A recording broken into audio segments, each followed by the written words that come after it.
And hello again. And today I was going to do a walk and talk, but the weather forecast is rain, and the risk of it raining. Well, the iPhone says it's going to rain, so it is going to rain. But I was going to walk in Hyde Park, so because that's quite a nice place, and I will walk in Hyde Park. Anyway, I felt compelled to talk today. A few people asked me to comment on a few topics that are in the news media today. And but I wanted to start by quickly mentioning the last video I did, which was titled "Meaning of Life," because it is a I hope, as you know, some people liked that. It started raining at the end, so I wanted to conclude it and get to the end quickly. So that's why it was abrupt. But it's a big subject, and I know that my conclusion might feel and seem a little harsh, but I can explain and also I want to offer other theories of the meaning of life, because I think they all explain each other. So I will come back to that. Anyway, today I this morning I listened to my business reports again that I normally do, and once again a few topics jumped out, and the last few days they've been leading news items in the news, and that is the Canadian truckers, the Russia Ukraine tensions, Prince Charles has been mentioned, and of course COVID gets a mention again. And each of these subjects I have a view on, and because I think they're very important. Although the Prince Charles situation, it's very easy to point the finger and criticise and jump to conclusions, and sometimes it's right to do so. But what struck me about that was if you've ever worked with lawyers or you've worked in a legal context, you'll know that messages, sentence construction, legal talk, legal speak is very important, because it's almost, well, it is a craft and a skill. And I could believe, because I understand why they said what they said. But it was, I thought, if I was the lawyer representing Prince Charles, I could understand why their advice was their advice. But the way that they said it was so constructed to limit liability and to damage limitation. I mean, I looked at the legal skill in the construction of their sentences, and I thought, wow, if you understand what they were doing and why they said the words that they said in that sentence, you would understand exactly what they're doing. So obviously, though, these lawyers are doing a good job. They're representing their client, but I don't know. I think I said Prince Charles, didn't I? I mean Prince Andrew. So sorry, Prince Andrew. I don't think it's. I try never, to kick the sand in someone's face when they're down. It's very easy to do that, and it's I imagine that life is not easy for Prince Andrew right now. Many people will think he deserves that, and that might be just. But the whole thing actually points at other issues that we have in society, other problems that society faces. For me, the whole thing has once again illustrated what money can achieve. If this situation if these facts were surrounded an individual that had no profile in society, was a normal person and was not wealthy, you can see how it would have been much different. And so the fact that this prominent person, created this newsworthy stuff, it does make you think, what kind of a world are we living in? And without me going further, I think I'm going to leave it there, because I don't want to talk about this leaving any judgment or opinion. I want to extract something from it that has value. And the thing I want to extract from it is, it does shine a light on society, culture, and this world that we live in, this capitalistic based world that we live in. So I'm going to leave Prince Andrew right there. I said Prince Charles earlier, mistake. Prince Andrew. I'm talking about Prince Andrew, and yes. So everybody will know what I mean there. I actually, it's a reflection of society, culture, and the state of the world we live in. But the one other thing is, I wanted to pull out, look at the what's happened, a payoff, a payment, a very large amount of money apparently, and once again, people that have lots of money or lots of influence or lots of prestige, whether they've earned it or not, they do have an ability to do things that poor people definitely could not do, and I really wanted to just make that point. So we'll leave Prince Andrew there. Now the other thing, it's COVID related again. The truckers in Canada. Now, I think right off the bat, I'm going to say I really support the truckers. I absolutely support them. I think their actions are justified. I think what they're trying to achieve is brilliant, and I think they are right. I think Justin Trudeau is an idiot. I think he has become a corporate shill. Now, I would like to explain why I think all that, and if I do, I'm going to head straight into the area of censorship, and things will be said that the algorithm, the censorship bots within Google and YouTube will, pull it down, or the censorship police will. They'll pull it down, and so I really want to explain why I support the truckers and why I think Justin Trudeau is an idiot. He's an idiot. If I met the guy, I would say it to his face. What he's doing is he's making his life harder. He's making life harder for Canadians, and he's creating a monster that does not need to be there, because the truckers have a valid point. They really do. I totally believe that they are valid and just to do what they're doing. One second. I literally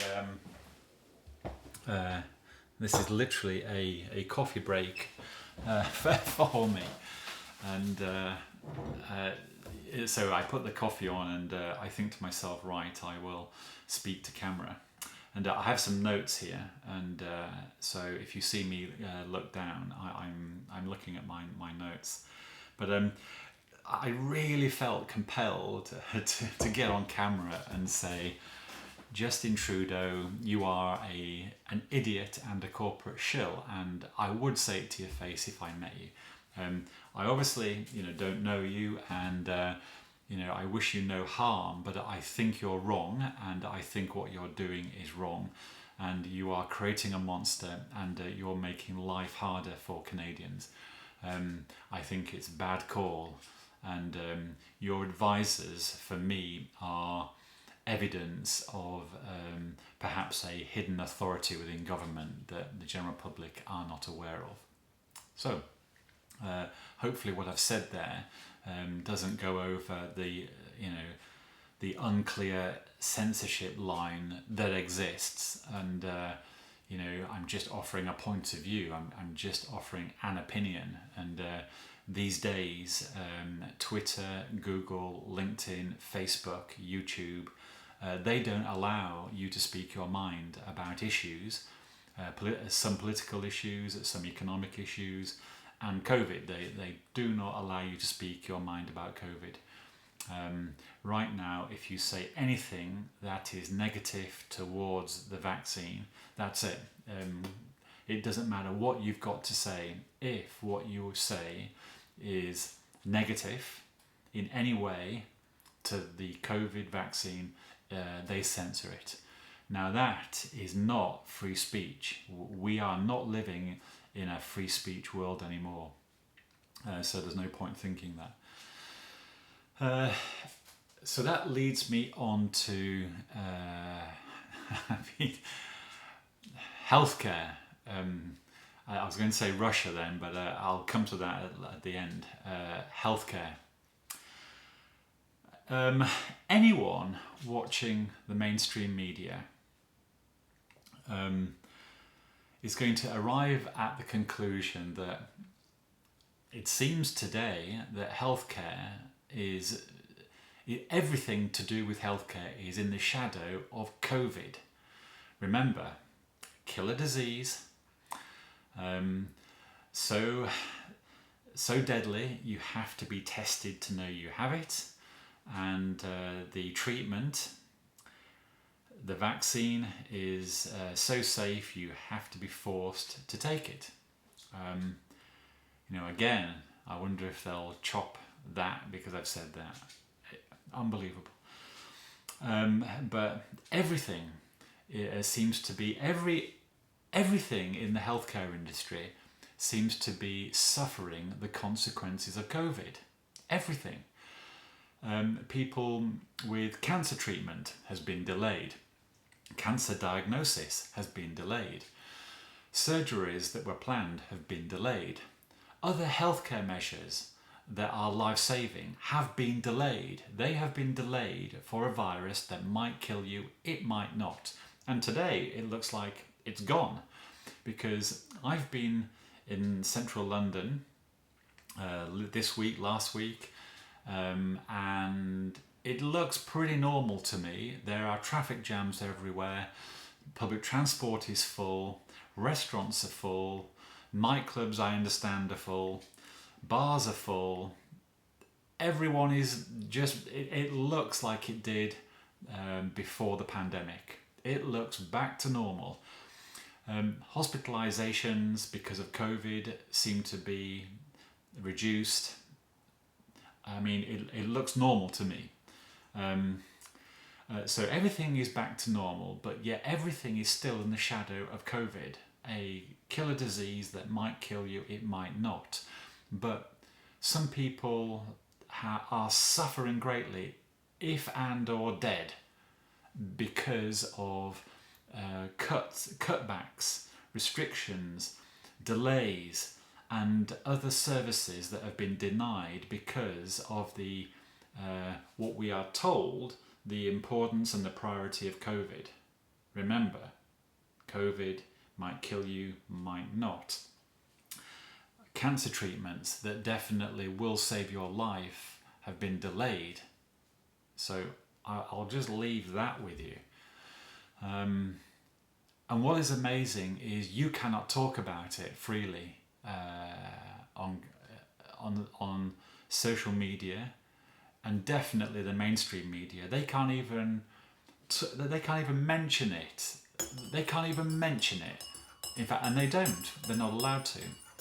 And I am going to come back to mainstream media soon, hopefully. Well, when I feel brave enough, and I'm going to explain how it works, how the mainstream media works, because it isn't free, and the messages that they tell you are constructed. Anyway, so when I talk about COVID, it just fills me with utter dismay and anger, because it's happened and the general public have been made polarized, and and the damn thing happened. Read into that. Anyway, I'm trying to make these videos interesting and make the information exciting. It's very difficult to do that, and I am trying. Anyway, so that brings me on to the last thing I want to talk about today, and that's Russia, and what the news media is saying and has said about Russia and the Russian troops on the Ukraine border. Now, how do I say this?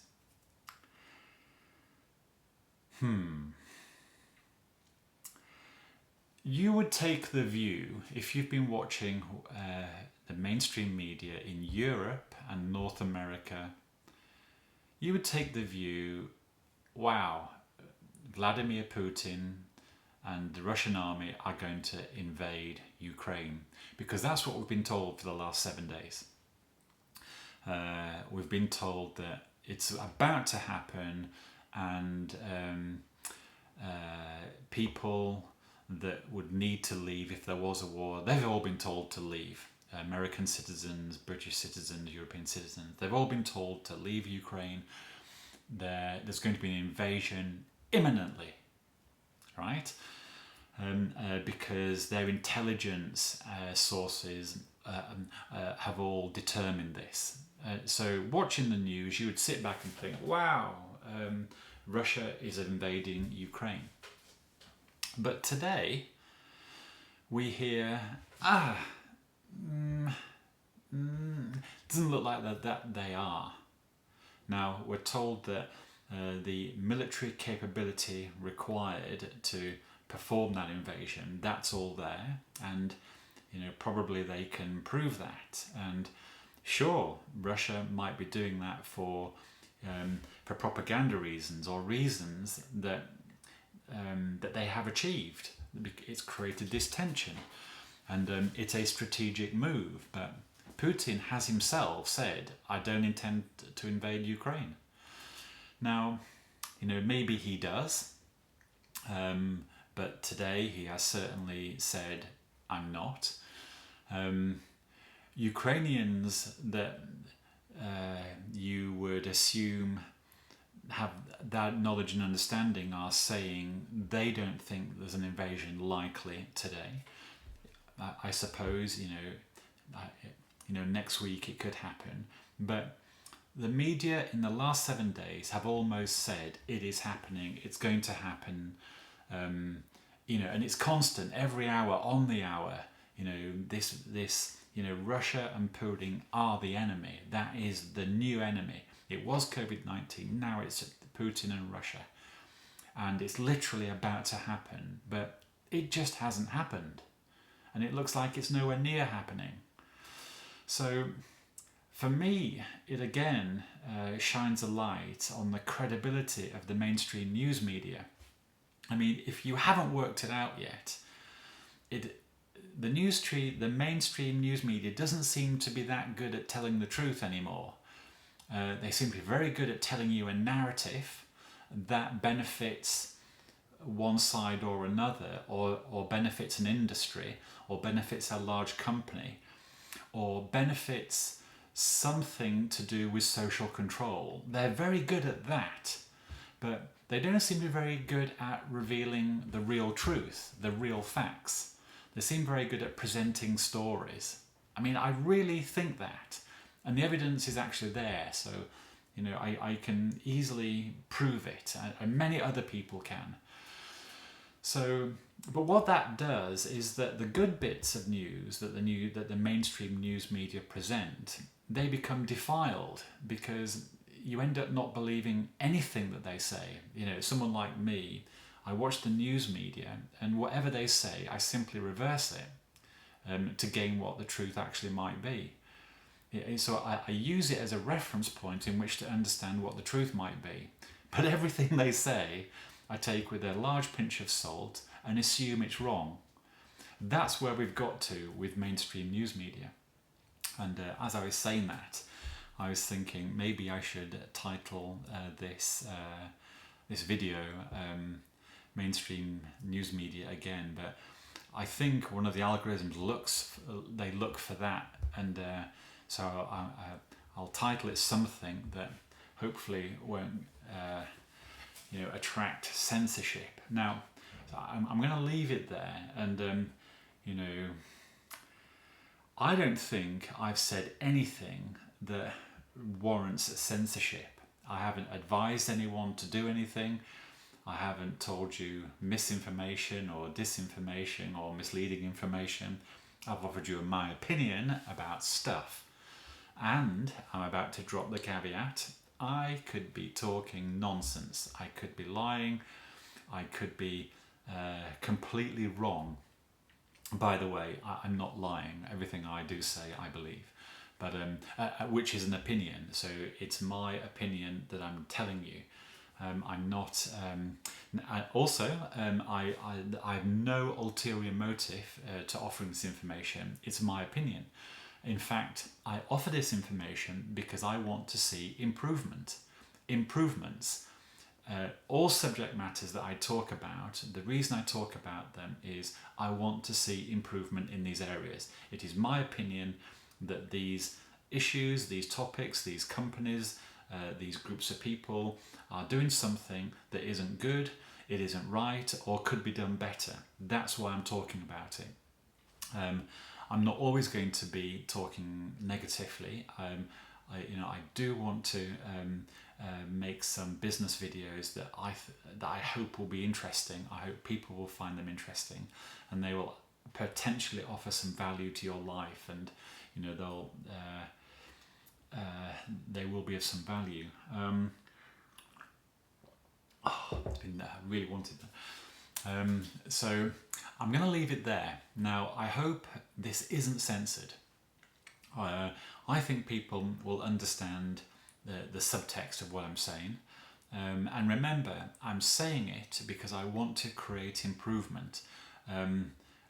Nothing I do is really a witch hunt. I don't want to point the finger because I don't believe that fixes things. But I want to raise the issues in a way that's structured and functional and point driven. So I want to make clear points. The reason that this video is like this is because I'm trying to say things that I know I can't say, and I believe I should be able to say them freely, but I can't. So I'm having to construct my conversation in a way that doesn't flag up censorship, but yet the underlying message is there. So that's what I'm doing.